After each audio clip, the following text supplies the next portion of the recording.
শুক্রবারের স্পেশাল দিনে চুই ঝাল দিয়ে গরুর গোস্ত রান্না করে বরকে খাওয়ালাম। সে তো অনেক পছন্দ করছে। চুই ঝালগুলো আমি অনলাইন থেকে অর্ডার করছিলাম, আর আজকে সে পার্সেলটা আসছে, তাই আমি বসে পড়ছি পার্সেলটা খুলে দেখতে। আমরা যেহেতু উত্তরাঞ্চলে থাকি, অরিজিনাল খুলনা চুই ঝাল পাওয়া আমাদের পক্ষে অনলাইন ছাড়া সম্ভব না। খুব সুন্দর করে প্যাকেজিং করে পাঠাইছে এই চুই ঝালগুলো। চুই ঝাল দিয়ে গরুর মাংস হোক বা খাসির মাংস বা হাঁসের মাংস, সবকিছুই কিন্তু অনেক মজা লাগে। এগুলো হচ্ছে খুলনার অরিজিনাল চুই ঝাল। এগুলো দিয়ে 3-4 বার আমি রান্না করতে পারবো। দুইটা চিকন চিকন চুই ঝাল আমি নিয়ে নিলাম। এগুলোকে ভালোভাবে পরিষ্কার করে নিচ্ছি। কিছুক্ষণ পানির মধ্যে ভিজিয়ে রাখলে খুব সুন্দর পরিষ্কার হয়ে যায়। আমি ভাবছিলাম বটি দিয়ে এগুলো ছিলে কেটে নিব, বাট এর মধ্যে আমার হাজবেন্ড চলে আসলো, আমার কাজে হেল্প করতে আসলো আর কি। ও এখন পিলার মেশিন দিয়ে ছিলে ফেলতেছে এই চুই ঝালগুলো। সুন্দর করে ছিলে দেন ডাটার মতো টুকরা করে কেটে নিচ্ছে। এই যে ঠিক এমন করে কেটে নেওয়া হলো দুইটা চুই ঝালই। আমার তো মেন কাজ শেষ, এখন রান্না করতে হবে। আর এর মধ্যে সে রেডি হয়ে এখন যাচ্ছে জুম্মার নামাজ পড়তে। চুই ঝালগুলো আমি নিয়ে এখন সোজা যাচ্ছি রান্নাঘরে। সে নামাজ পড়ে এসে যেন খেতে পারে। শুক্রবারে স্পেশাল রান্না বান্না তো সবসময় হয়।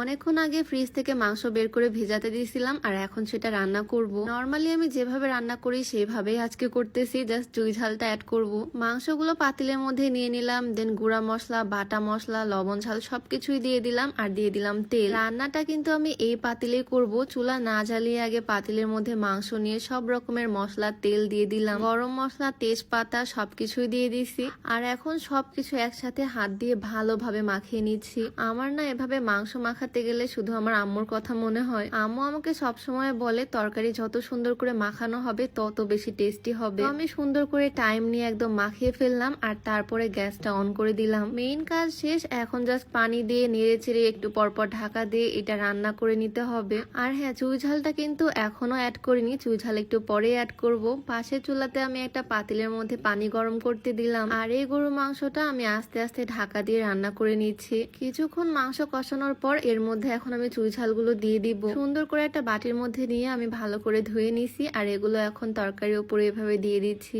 এই চুই ঝাল দেওয়ার কারণে তরকারির টেস্টটাই অন্যরকম হয়ে যায়, অন্যরকম একটা ফ্লেভার আসে, যেটা দারুণ লাগে খেতে। তোমরাও কিন্তু চাইলে আমার মতো অনলাইন থেকে খুলনার অরিজিনাল ঐতিহ্যবাহী চুই ঝাল অর্ডার করে ফেলতে পারো। ইকো ইটস ফেসবুক পেজ থেকে আমি খুলনার অরিজিনাল চুই ঝাল অর্ডার করছি। তাদের পেজটা আমি ডেসক্রিপশনে মেনশন করে দিব। তোমরাও চাইলে তাদের পেজ থেকে চুই ঝাল অর্ডার করতে পারো, আর একবার ট্রাই করে দেখতে পারো কেমন লাগে এটার টেস্ট। আই হোপ ভাল লাগবে। আমার কাছে তো চুই ঝাল দিয়ে গোস্ত খেতে ভীষণ ভাল লাগে। যাই হোক, এদিকে তরকারির মধ্যে চুই ঝালের টুকরাগুলো দিয়ে দিয়েছি, আর তারপর ভালোভাবে আবারও নেড়ে চেড়ে নিচ্ছি। এভাবে বারবার নেড়ে চেড়ে ঢাকা দিয়ে আমি রান্নাটা কমপ্লিট করে ফেলতেছি। আর ওই যে পাশের পাতিলে গরম পানি দিছিলাম, ওই গরম পানি আমি ইউজ করতেছি তরকারির মধ্যে, যাতে খুব তাড়াতাড়ি সুন্দরভাবে সিদ্ধ হয়ে যায়। আর কিছুক্ষণ পর আমাদের চুই ঝালের গরুর মাংস একদম রেডি। তরকারি হওয়ার পরপরই আমি 1 প্লেট গরম ভাত নিলাম, আর তার মধ্যে গরুর মাংসের তরকারি আর একটু চুই ঝালের টুকরাগুলোও নিলাম। এই প্লেটটা রেডি করতেছি আমি আমার হাজবেন্ডের জন্য। এখন দেখি খেয়েও কি কমপ্লিমেন্ট দেয়। দেখতে তো অনেক লোভনীয় হয়েছে, তাই না? আর যে জিনিস দেখতে ভালো লাগে সেটা খেতেও ভালো লাগারই কথা। তাকে গিয়ে দিলাম, সে তো প্রথমে চুই ঝাল খাওয়া নিয়ে ব্যস্ত। যারা একটু স্পাইসি টাইপের খাবার পছন্দ করে তাদের কাছে এটা ভীষণ ভালো লাগবে। আমি কিন্তু ঝাল খুব একটা খাই না, তবে চুই ঝালের ফ্লেভারটা আমার কাছে দারুণ লাগে। আর আজকের তরকারিটা আমার হাজবেন্ডও ভীষণ পছন্দ করছে। তোমাদের কাছে ভিডিওটা কেমন লাগলো অবশ্যই জানিও। তো আজকে ভিডিওটা এখানে শেষ করছি। সবাইকে আল্লাহ হাফিজ।